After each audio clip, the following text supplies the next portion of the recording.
नमस्कार दोस्तों, आज आपका फिर से स्वागत है मेरे चैनल पे। और आज हम लोग बात करने वाले हैं एक अहम मुद्दे पर जो आज सुप्रीम कोर्ट ने सुनाया है। बेसिकली आपने देखा ही होगा, काफ़ी समय से बुलडोजर की कार्यवाही प्रशासन द्वारा कहीं भी की जा रही थी। उसी के सब्जेक्ट को ध्यान में रखते हुए काफ़ी सारी याचिकाएं सुप्रीम कोर्ट में दाखिल की गई थी, जिसके ऊपर आज सुप्रीम कोर्ट ने संज्ञान लेते हुए इसको असंवैधानिक बताया और इसके ऊपर कानून बनाकर इसको प्रस्तुत किया। तो चलिए दोस्तों, देर न करते हुए इसी विषय पे आज हम बात करने वाले हैं कि क्या आज पूरे दिन इस पे डिस्कशन हुआ और क्या सुप्रीम कोर्ट के जजेस ने इसको देखा और इसके ऊपर कार्यवाही की और इसके ऊपर क्या अपने फैसले सुनाए। तो चलिए दोस्तों, हम लोग स्टार्ट करते हैं।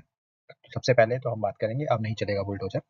तो अब कोई भी ऑफिसर बुलडोजर नहीं चला सकता, ये आज स्टेटमेंट कोर्ट के द्वारा दी गई है। और किसी भी संस्था को अगर कोई कानूनी कार्यवाही करनी है तो उसको पहले नोटिस देना पड़ेगा, जिसको शो कॉज नोटिस बोलते हैं। और ये नोटिस देने के बाद ही आगे की कार्यवाही की जा सकती है। तो आइए समझते हैं इसके ऊपर what is show cause notice first of all. फिर उसके बाद हम डिटेल में इसको समझने के बाद आगे हम बात करेंगे कि क्या हुआ पूरे दिन। तो चलिए समझते हैं क्या show cause notice. Show cause notice वो है जो किसी भी व्यक्ति को या संस्था को ये दिया जाएगा, किसी भी व्यक्ति या संस्था को भेजा जाएगा किसी भी केस के उल्लंघन में, ताकि वो उसके ऊपर जवाब दे सके। तो आप कोई भी कानूनी प्रक्रिया ऐसे नहीं कर सकते बिना किसी के तथ्य के। तो इस केस में अगर आपको कोई कानूनी प्रक्रिया करनी है तो सबसे पहले आपको उसका उल्लंघन करने से पहले आपको उसका आरोप सिद्ध करना होगा। तो इसी चीज को ध्यान में रखते हुए इसको हम लोग बोलते हैं शो कॉज नोटिस। अब जो शो कॉज नोटिस होता है उसके जो पॉइंट्स क्या क्या इंपॉर्टेंट है उसके ऊपर हम समझ लेते हैं थोड़ा सा। इसको एक तरीके से हम कारण बताओ नोटिस भी बोलते हैं। तो इसमें बेसिकली अगर कुछ कॉन्फ्लिक्ट है तो आपको पहले जो भी उसका घटक है उसको आपको ये नोटिस भेजना होगा। नोटिस भेजने के बाद उसकी एक समय सीमा भी तय की जाती है, तो वो समय सीमा भी आपको उस नोटिस के अंदर मेंशन करना पड़ेगा। और उस समय सीमा को जनरली 15 से 30 दिन के बीच हो सकती है, ताकि जो पार्टी है उसके पास प्रॉपर समय मिलेगा इसके ऊपर उसको रिवर्ट करने का। इसके अलावा अगर हम बात करें तो इस नोटिस के अंदर सबसे पहले आपको क्या आरोप है, उसकी उल्लंघन की क्या प्रकृति रही और क्या संबंधित नियम है या कानून का, उसमें आपको पूरा विवरण देना पड़ेगा। ये देने के बाद ही आप इसको आगे प्रस्तुत कर सकते हैं। इसके बाद व्यक्तिगत रूप से अगर हम बात करें तो, या फिर हम संस्थागत रूप से बात करें, दोनों में ये कानून सेम लागू होता है। अब इसके इम्पोर्टेंस क्या है, क्यों ये जरूरी है, हम इसके ऊपर बात कर लेते हैं। तो अगर हम बात करें तो सबसे पहली चीज तो मनमानी रोकना है। तो जैसे अगर कोई भी कारण अगर आप देखें, किसी कारण वस्तु की वजह से अगर किसी संस्था ने, सरकारी संस्था ने कोई कानूनी कार्यवाही की और वो हो सकता है कि गैर कानूनी हो, गैर असंवैधानिक हो, ये सारी चीजों को ध्यान में रखते हुए, या फिर किसी सरकारी अधिकारी की अपनी खुद की मनमानी हो, उसको ध्यान में रखते हुए इस कानून के लिए इस आज प्रकाश डाला गया है। और इसके लिए शो कॉज नोटिस एक महत्वपूर्ण कानूनी प्रक्रिया बताया गया है। इसके ऊपर ही इम्पोर्टेंट सारे स्टेप्स हैं जो लिए जाने हैं।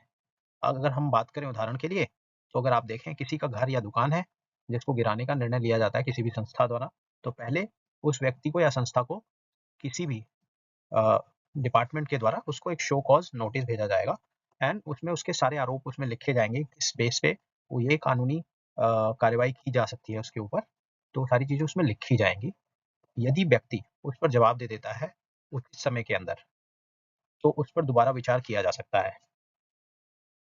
अगर वो नहीं दे पाता है, अगर ये जो नोटिस आने के 15 दिन के अंदर अगर वो नहीं देता है अपने कोई भी जवाब इसके ऊपर, तब उस केस में कार्रवाई की जा सकती है।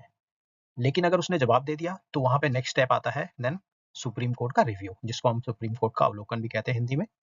तो इसमें महत्वपूर्ण क्या होता है, महत्वपूर्ण इसके अंदर अगर हम बात करें तो इसमें अदालत में जो भी विशेष कानूनी या सरकारी कार्रवाई से रिलेटेड असंवैधानिक चीजें बताई गई होती है उसकी कोर्ट समीक्षा करता है, उसकी रिव्यू करता है। एंड रिव्यू करने के बाद कोर्ट उसको समझता है।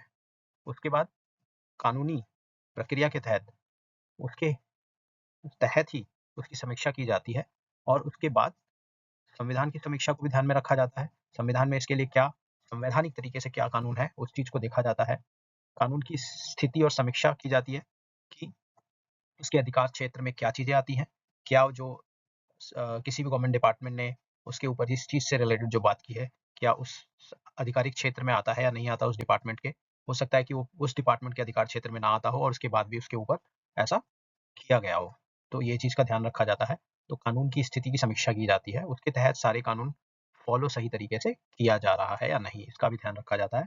फिर न्यायिक समीक्षा में कोर्ट ये देखता है अपना फैसला सुनाने से पहले कि सारी चीज़ें कानून के अनुरूप हो और न्यायिक मानकों के अनुसार हो।